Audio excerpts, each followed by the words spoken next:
नमस्कार साथी, मैं हूं राजेश लवानिया। आप देख रहे हो अपना भारत 24 न्यूज। आज हम गोवर्धन क्षेत्र से कुसुम सरोवर पर पहुंच चुके हैं। यहां पर आज आपको एक नज़ारा दिखाए जाते हैं। जो ये राजा महाराजाओं की संपत्ति है, जो कई हजारों वर्षों पुरानी संपत्ति माना जाता है। यहाँ राजा सूरजमल जो राजस्थान भरतपुर के राजा थे, यहाँ उनका ये बताया जाता है कि ये उनकी छत्री है और यहाँ अपनी कार्यशैली के चलते यहाँ अपना राजभार भी संभालते थे। नजदीक में मानसिंह मुखारबिंदु मंदिर भी है और उसके करीब में हरदेव जी का मंदिर है, जहाँ भगवान श्री कृष्ण ने अपनी कनिष्ठ उंगली पर पर्वत उठाया था। जो बीच जो पर्वत है वो गोवर्धन क्षेत्र का माना जाता है। जैसा कि आपको मालूम होगा कि कोविड-19 के चलते हुए यहाँ जो परिक्रमा मार्ग है जो 21 किलोमीटर में फैला हुआ है, वहाँ कोविड-19 के चलते कोई भी श्रद्धालु कहीं भी परिक्रमा क्षेत्र में नहीं दिखाई दे रहा है।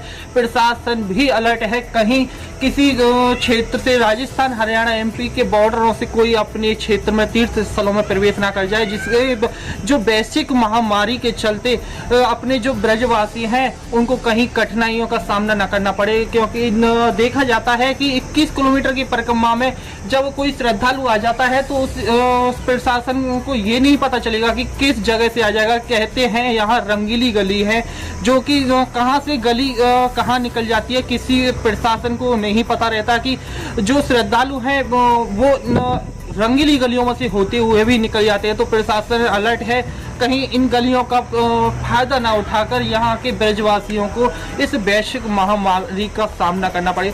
आइए हमसे ब्रज किशोर जो यहाँ के ब्रजवासी हैं, वैसे उनका पेशा है पंडिताई, उनसे भी बातें करेंगे। जो आज मुड़िया पूर्णिमा मेला है क्यों बनाया नहीं गया, आज ये जो कई सालों पुरानी जो वर्ष की परंपरा चली आ रही है, किस वजह से आज उस पर रोक लगा दी गई। आज इतिहास में पहली बार जो सुनहरे पन्नों पर ये नजर आएगा कि जो कोविड-19 के चलते जो विश्व विख्यात जो बीमारी है, जिसमें आज सुनहरे पन्नों पे जो साफ साफ मोटे अक्षरों में दिखाई देगा कि कोविड-19 के चलते कई वर्षों पुरानी परंपरा को आज रोक लगा दी गई, जिसके चलते आज जो लाखों करोड़ों की पब्लिक यहाँ परिक्रमा लगानी आती थी उस पर भी रोक लगा दी गई है। ब्रज क्षेत्र है जो यहाँ जिसके गुरु नहीं होता है, वो जिन्होंने गुरु दक्षिणा नहीं ली है, वो आज के दिन ही गुरु अपने जो कहते हैं कलयुग के प्रथम देवता गिरिराज जी हैं, तो उन्होंने भगवान श्री कृष्ण को जो इष्ट है उनका ही स्वरूप गिरिराज पर्वत है, उनको अपना गुरु मानकर यहाँ की परिक्रमा लगाने लाखों करोड़ों के श्रद्धालु यहाँ परिक्रमा लगाने आते हैं। जिनके गुरु भी है वो यहाँ की परिक्रमा लगाने के बाद में अपने गुरु स्थान पहुँचते हैं। चलो हमसे जुड़ चुके हैं ब्रज किशोर जी जो यहाँ के ब्रजवासी हैं, उनसे बातें करेंगे। जो आज कोविड-19 के चलते जो यहाँ जो बीमारी के चलते यहाँ श्रद्धालु जो नहीं आ रहे हैं, क्या कारण है यहाँ न आने का, और ये जो गुरु पड़वा है मुड़िया मेला क्यों मनाया जाता है। वैसे तो इसका एक वर्णन है कि राजा सूरजमल के टाइम से चला आ रहा है कि जो गौड़ संप्रदाय के लोग हैं वो अपने सिर को जो मुंडन कराकर वो यहाँ पर कीर्तन भजन कीर्तन करते हैं, तो इसे मुड़िया पूर्णिमा के नाम से, जैसे बोलते हैं ना जब बच्चों का मुड़ना होता है तो उसे मुड़िया का नाम दे दिया गया। चलो उनसे भी बातें करेंगे कि क्या वर्णन इसी तरीके के है या अपने ब्रज भाषा में वो अपने बताएंगे। आज हम कुसुम सरोवर पर पहुंच चुके हैं। आज का हमारे चैनल में स्वागत है। आप क्या यहीं के ब्रजवासी हो? जी, जैसा कि यहाँ पे ब्रज भाषा का बहुत बड़ा वर्णन है और देखा जाए तो जो ब्रजवासी है अपनी भाषा को भूलता जा रहा है, तो हम ब्रज भाषा में बात करते हैं। यहाँ जो कोविड-19 के चलते जो मुड़िया मेले में जो रोक लग गई है, क्या कहना चाहोगे इसका ब्रज भाषा में वर्णन करके बताइए। सबको मेरा आभार, सबको मेरा राधे राधे। मैं एक ब्रजवासी हूँ। ब्रजवासी के स्तर से आज जो गुरु पूर्णिमा या आषाढ़ी पूर्णिमा या व्यास पूर्णिमा या दूसरा कहेंगे लास्ट में कहेंगे कि मुड़िया पूर्णिमा, जो मुड़िया पूर्णिमा के विषय में उन्होंने बोला है, बहुत सुंदर बोला है कि यहाँ पर राजा सूरजमल जी भय, उन्होंने बहुत गिरिराज जी के अनन्य भक्त थे, बहुत गिरिराज जी की भक्ति करते थे, बहुत भक्ति करते थे। वो प्रारंभता में उस समय में यहाँ के जो गौड़ीय संप्रदाय के जो महात्मा है, बंगाली लोग हैं, बंगाली महात्मा हैं, उनको एकत्र करके गिरिराज जी की परिक्रमा लगवाया करते थे। तो सबके मूड मुड़वा करके सिर का मुंडन करवा करके वो सबको एक साथ एकत्र करके वाद्य यंत्रों के द्वारा गिरिराज जी की सप्तकोशी जो परिक्रमा है, 7 कोश की परिक्रमा है या उसको लगावे। या के कारण आगे आगे कीर्तन ध्वनि, पीछे पीछे राजा चले करे और कीर्तन करते सुमधुर धुन में कीर्तन करते करते परिक्रमा गिरिराज जी की भक्ति करते थे। और करने के बाद में अंत में फिर भंडारा, राजा भंडारा करते थे।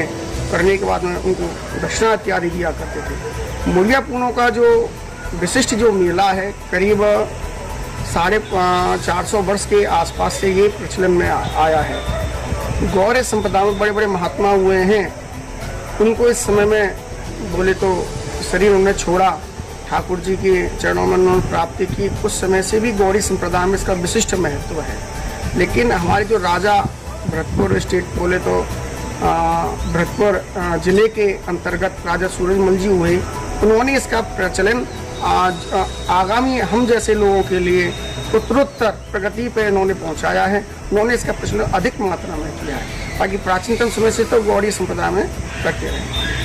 जैसा कि अभी बताया था कि यहाँ के ब्रजवासी हैं, जो उन्होंने बताया कि जो यहाँ गौड़ संप्रदाय के लोग थे वो उनका किसी का जन्म हुआ तो किसी की मृत्यु हुई, तो अनादि कालों से ये परंपरा चली आती है। वैसे तो इसका वर्णन शास्त्रों में ये है कि महर्षि जो संत थे हमारे वेद व्यास जी, तो उस समय से उनकी जो एक भील बालक का वर्णन था, उस समय से गुरु पड़वा का नाम दिया गया था है।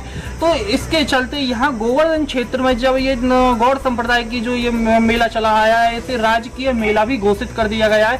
तो उसके चलते यहाँ इसे मुड़िया पड़वा का नाम दे दिया गया है। वैसे अलग अलग क्षेत्रों में इसे गुरु पड़वा के नाम से, गुरु पूर्णिमा के नाम से अलग अलग क्षेत्रों में अलग अलग भाषाओं में इसका वर्णन किया गया है। जैसे कि हमारी ब्रज भाषा में इसे कहा जाए तो मुड़िया पूर्णिमा के नाम से इसका वर्णन है।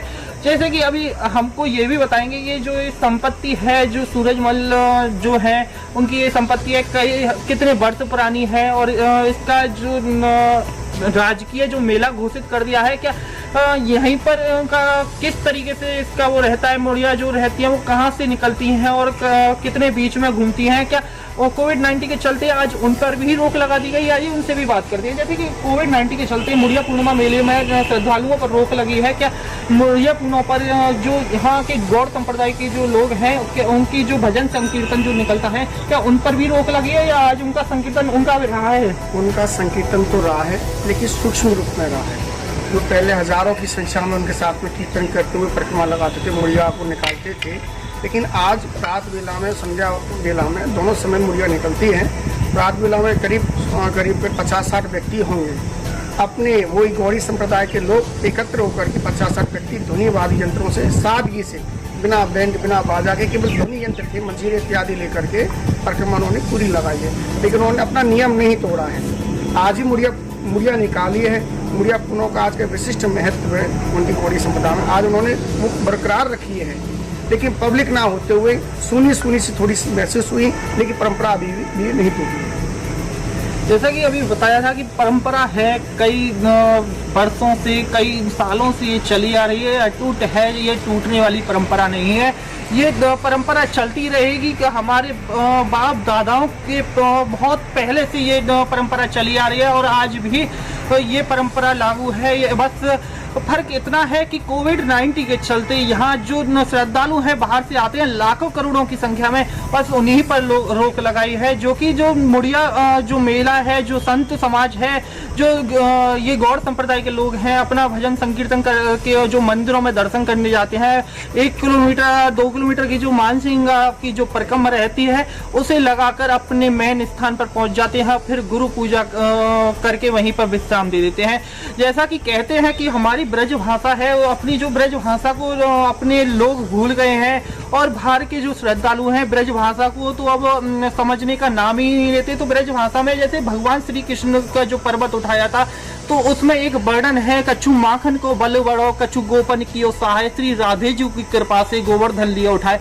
जो गोवर्धन पर्वत है वो भगवान श्री कृष्ण ने अपनी उंगली पर जो उठाया था, तो वो श्री राधे जी की कृपा से न उठाया था। कछु ग्वाल वालों की लट्ठों की सहायता थी, तो कुछ ग्वाल वालों ने अपने लट्ठे साथ रखे थे, तो भगवान श्री कृष्ण ने अपनी उंगली पर उठाया रखा था। और जो बामांगनी जो राधा जी को कहा गया है, तो उन्होंने अपने बल की सहायता से, वैसे कहा जाता है तो कोई भी इंसान अपनी कनिष्ठ उंगली पर, वो भी बाएं हाथ पर कुछ नहीं उठा सकता, पर राधा जी की सहायता से यहाँ गोवर्धन पर्वत को बाएं हाथ से उठाया गया था। ब्यूरो रिपोर्ट राजेश लवानी के साथ कैमरामैन।